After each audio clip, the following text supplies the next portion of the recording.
That's a worst case scenario, Gretchen. Thankfully, nothing that bad, but man, the roads really were an issue in the early morning hours of today as well when it comes to law enforcement in both Indiana and Kentucky reporting ice and slide-offs. And we kind of have a roundup of that. Kentucky State Police saying that the 3 state highways forced to close at some point this morning due to bad conditions and crashes. Some wrecks were on major roads like Highway 54 and Interstate 165. One Davis County Sheriff's deputy actually ended up in a ditch while trying to help a truck that was stranded on ice. That was on Highway 554. You saw Trooper Corey King mentioned there. And then in Vanderburgh County, Interstate 69 was a spot where early issues were reported this morning. Sheriff Dave Wedding telling us this morning there was not a single road in Vanderburgh County that was clear of ice.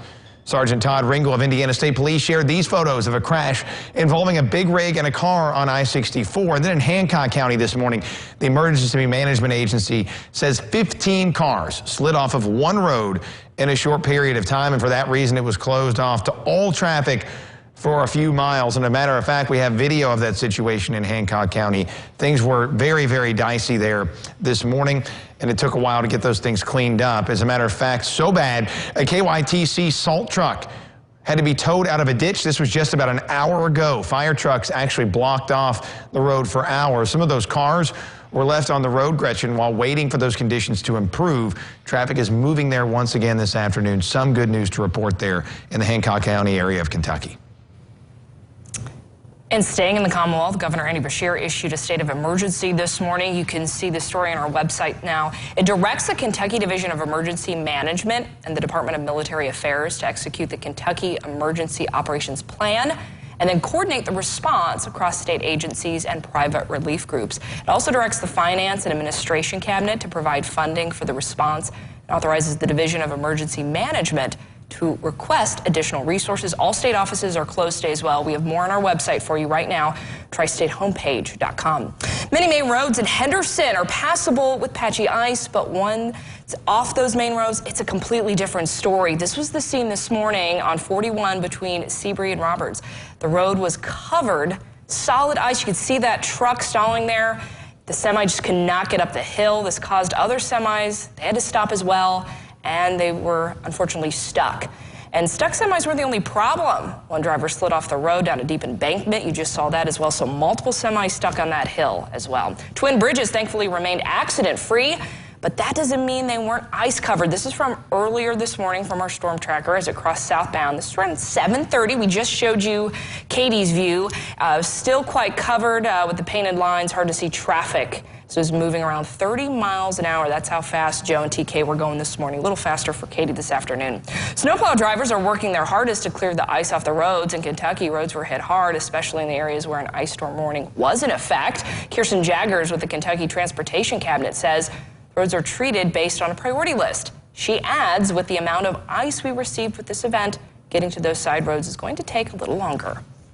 As long as we've got this cold snap, it's going to be challenging for them to get that ice off the road, which means they'll stay longer on the primary routes. We've got to get those primary routes, the parkways and the interstates, and the roads to the hospitals and things like that opened.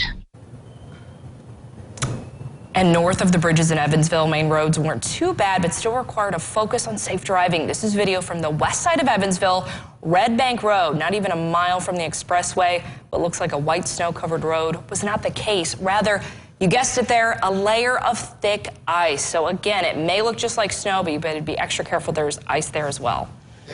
A little worse in Kentucky compared to Indiana so far. Roads weren't the only issues, by the way. A lot of raised surfaces have frozen over, including a lot of evergreen trees. This photo behind me here comes in from a viewer showing just how this freezing rain has stuck and frozen to really whatever it can.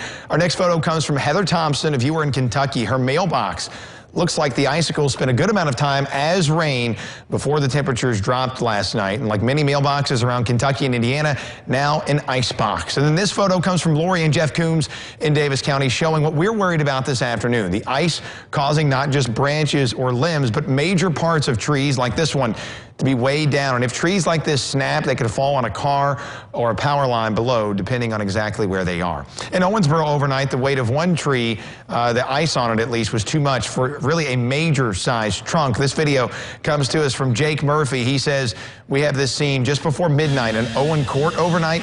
Crews quickly cutting on this tree. You hear the chainsaw. Even though the freezing rain caused the ice to kind of encapsulate the trunk, it was stuck in the middle of the road. So those crews got out and tried to cut it apart to clear that road in the middle of Owensboro. And then check out this blade of grass plucked in Henderson. While Joe Bird was out in our storm tracker this morning, he stopped to see just how thick this ice was. As Ron mentioned, some places have received anywhere between 1/4 to 4/10 of an inch of ice, and it looks that thick right there, Gretchen, in Henderson.